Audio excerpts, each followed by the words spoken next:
ውድ ተመልካቾቻችን ሰላም አለይኩም ወራህመቱላሂ ተዓላ ወበረካቱሁ። ያአላህ ሰላምና ደህንነት በእናንተ ላይ ይስፈን። ስለ ረመዳን ያወራን ነው። ረመዳን በርካታ ጥበቦችን ውስጡ ያቀፈ ነው። አላህ የደነገገበት ምስጢር ይሄን ጥበብ ውስጣችን እንዲቀር ማድረግ ነው።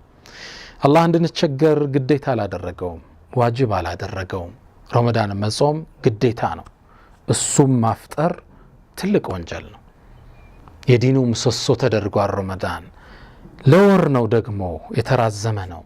ይሄን ወር ሙሉ ስንጾም ይዘነው እንድንቀር ውስጣችን ተቀርጾ እንዲቀመጥ የተፈለገ ጥበብ አለ። እሱን ጥበብ እያየን ያለ ነው። ረመዳን ከሚያስተምረን ጥበቦች ውስጥ ቀጣዩን ክፍል ለእናንተ ላቅርብ።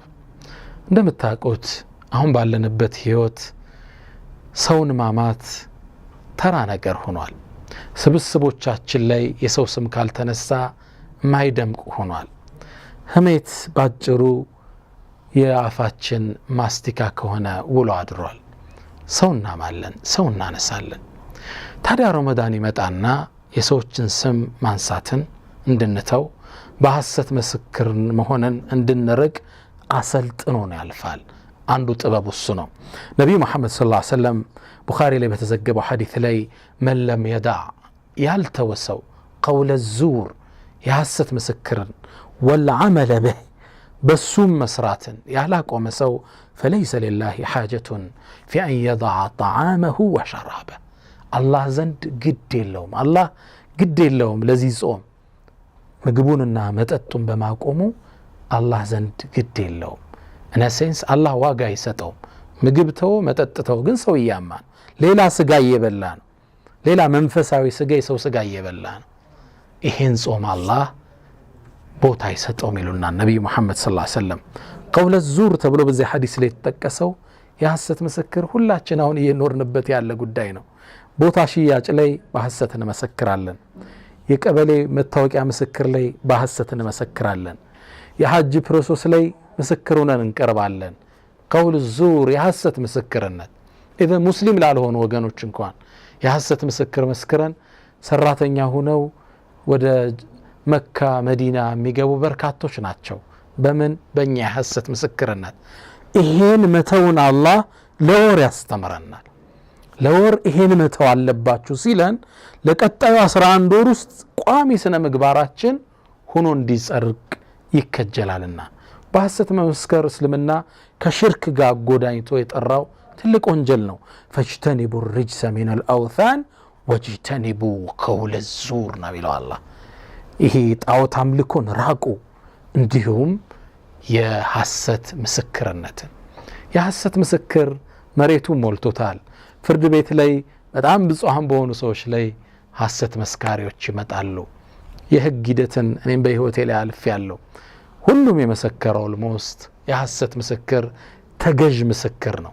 ታዲያ ይሄን የማህበረሰቡ ውስጥ ያለን መጥፎ ስነ ምግባር ረመዳን ይመጣና እንድንርቀው ከጾም ጋር ያይዞ ያመጣብናል። ነብዩ መሐመድ ሰለላሁ ዐለይሂ ወሰለም ሌላ ሐዲስ ላይ ምን ይላሉ መሰላችሁ? ኢዛ ካነ የውሙ ሶም አሐዲኩም ያንዳችሁ የጾም ቀን ከሆነ ፈላ የርፈት መጥፎን ቃል አይናገር፣ ወላ የፍሱቅ አያምፅ። ፈኢን ሳበሁ አሐዱን አው ቀተለ አንድ ሰው ከተጋደለው ወይም ከሰደበው ትግስት የሚያሳጣ ነገር ከተሰራብህ ፈልየኩል ኢኒ ሷኢም እኔ ጾመኛ ነኝ ብሎ ይለፈው። ሳትነካ መታገስ ያለ ነው። ተነግተህሳ ሰው ሰድቦ ሐዲሱ ሚለየ ነው። ፈኢን ሳበሁ አንድ ሰው ቢሰድበው በእናትህ ሊሰድብህ ይችላል፣ በስራ በብሔርህ በከለርህ በጣም ስሜት የሚጎዱ ስድቦች አሉ አይደል? ያንን ተሰደብክ የጾምህ ቀን ላይ ነህ። ረሱል ምን አሉ? ዋጥ አርገዋል። ከዛ ምን ብለህ እለፍ? ጾመኛ ነኝ ብለህ እለፍ። ዋው ዲፊካልት፣ በጣም ከባድ ነው። ሰው ሰድቦ በጣም አዋርዶ ቅስምህን ሰብሮት ምናልባት ብሔርህን ይሆናል ያንቋሸሸው፣ አሊያ ከለርህን ይሆናል፣ ገጽታህን ይሆናል፣ ስራህን ሊሆን ይችላል፣ ኑሮህን ልጆችህን ሊሆን ይችላል። ፈኢን ሳበሁ ከሰደበው አው ቀተለ ከተጋደለው ምን ይበል? ኢኒ ሷኢም ጾመኛ ነኝ ብሎ ይለፈው። ምን ማለት ነው? መልእክተኛው ሰለላሁ ዐለይሂ ወሰለም ምን ማስተላለፍ ነው የፈለጉት? ውስጣችን ትግስትን ተሰድበህ መቻል ተበድለህ ተሸክመ ማሳለፍ ከባድ ነው አይደል እስልምና ማሰልጠን የፈለገው አንዱ ይሄ ነው ረመዳንን ሲደነግግ እነዚህን ህግጋቶች አብሮ ከተተና ታግሰህ እለፍ ማለት ነው ምላስህን ጠብቅ ማለት ነው ሰው እንዳታማ በሐሰት እንዳትመሰክር አይደለም ለሰው ወደ ልትመሰክር ቢሰድቡ እንኳን እንዳትመልስ ምላስን የመጠበቅ አጥሮችን ከለል እንዳታማ እንዳትዋሽ ነገር እንዳታዋስድ ሐሰት ምስክርነት እንዳትሰጥ ኢቭን ቢሰድቡ እንኳን ቻል did you see that ከባድ ነው አይደል እስልምና በዚህ መልኩ የአንድ ሰው ምላስ ጠብቆት ያልፋል ሰይድና ዑመር ኢብኑ አልኸጣብ ፋሩቅ الامه ኢብኑ ሐዝም የሱን አቋም ተከትለውታል ረመዳንን ከሚያስፈጥሩ ነገሮች ውስጥ ጊባ ነው ይላሉ ሰውን ማማት ረመዳን ያስፈጥራል ነው የሚሉት ይሄ በርግጥ ቋሚ የእስልምና ህግ አይደለም ሰይድና ዑመር ግን ያደረሱበትን ጥግ ወሰዱት ምን ነው ይሄኛውም የሰው ስጋ መብላት ያንስ የሚያፈጥረው የበሬ ወይም የከብት አላም የበግ ስጋ በልቶ ነው ታርዶ ያን በልቶ ነው ያፈጠረው አንተ የወንድምህን ስጋ ትበላይል እንዴ አፍጥራሃል ነው የሚሉት ሰይድና ዑመር ኢብኑ ሐዝም الظاهري ይሄን አቋም ይደግፋሉ ያማ ሰው ረመዳን ላይ ያፈጥራል ነው የሚሉት እዚህ ጥግ ድረስ ነው የሚረግጡት ስለዚህ ይሄን ሲሉ የረመዳን ጥበቡ ምንድነው ስለ ጥበቡ ያወራን አይደል ምላስን ጠብቅ ማለት ነው እዚህ ጥግደው ታፈጥራል ያሉም ዑለማዎች አሉ ስለዚህ ኬፕ ምላስን ጠብቀው የሚወጣውን መጥ ነው በሐሰት እንዳትመሰክር ሰው እንዳታማ ቢሰድቡ እንኳን እንዳትመልስ ምላስ ላይ የተለያዩ ማዕቀቦች ተጣሉ ለወር ይሄን ማዕቀብ ስታልፈው 11 ወር ላይ ምላስህን የመጠበቅ ኳሊቲ ላይ ትደርሳለህ ይሄን ያወቁ ቀደምት ሰለፎች ዙሪያቸው ሰው እንዲታማ ይፈቅዱም ነበር ኢብኑ ሲሪን ታላቁ ታቢዒ የሰሃባን ትውልድ ተከትለው ከመጡት ታቢዒዎች ውስጥ አንዱ ናቸው ሰው አብሯቸው ሊቀማመጥ ሲል አንድ ክራይቴሪያ ያነሳሉ ማንንም ማታሙ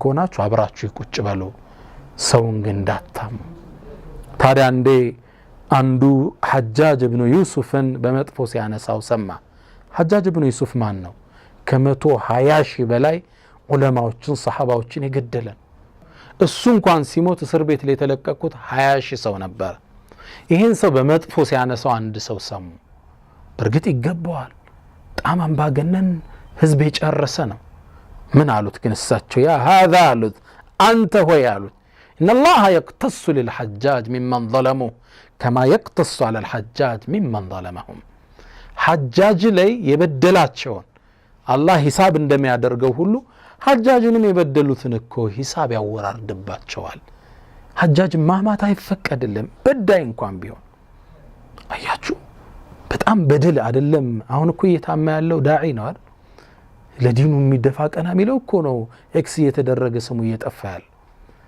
120 ሺህ ሰው የገደለ ማማት አችልም ነው ያሉት አሁን ዑለማ ነው በዲን ስም በኪታብ ስም የሚቀረው የዑለማ ስም ነው የሚበላው ምላስን መጠበቅ ረመዳን አስተምሮን ያልፋል የሰውን አይብ መከታተል እንድንርቅ ያረጋናል ኢማሙ ማሊክ ረዲየላሁ ተዓላ ዐን አንድ ታሪካዊ ንግግር ይናገራሉ والله ይላሉ አዕሪፉ ናሰን እኔ እኮ ሰዎችን አውቃለሁ አይብ ነበረባቸው ክፍተት ብዙ አንካሳ ባህሪ ነበራቸው فصمتوا عن عيوب الناس ከሰዎች አይብ ዝም አሉ አላህም ያንን አይባቸውን ዘለላቸው ይላሉ وعرفوا ناسا ሰዎችን አውቃለሁ ምንም አይብ የሌላቸው በጥሩም ይወሱ ግን ሰዎችን አይብ መጎርጎር ያዙ የሰዎችን ስም ማጥፋት ያዙ አላህ አይብ እንዲገኝባቸው አደረገ ብዙ ጊዜ የምንጠቃው በመላሳችን መላሳችን ያመረተችውን ነው ያጨድን ያለነው እኛ ሰውና ማለን አላህም ያንን እንሰራ አድርጎን እኛውም ያንን ዋጋ እንከፍላለን ስለዚህ ጠቅለል ስናደርግ ረመዳን ከሚመጣባቸው ሚስጥሮች ውስጥ ምላስን እንድንጠብቅ ማድረግ ከማማት በሐሰት ከመመስከር የሰዎችን ነውር ከመከታተል ከዚህ ማልፈ ሌላ ጊዜ እኮ ደም ፈልቶ ሰው ሲሰድብ ልትመልስ ትችላለህ በጣም ጸያፍ ቃል ቢሰድብህ እንሳኢም ብለህ ማለፍን ትግስት አስተምሮ ምላስን እንድትጠብቅ ያረጋል ከረመዳን ሌላው ጥበቡ ምላስን የመኮትኮቻ ምላስን የመጠበቂያን ስልጠና የሚሰጥበት የጥበብ ማዕድ ነው ማዕከል ነው ቀጣዮችንም ሌላ ጊዜ እናያለን አላህ በሰማነው እንጠቀም ያርገን ረመዳችንን አላህ ይባርክልን ወሰለላሁ ወሰለም ወባረከ على نبينا محمد السلام عليكم ورحمة الله تعالى وبركاته الله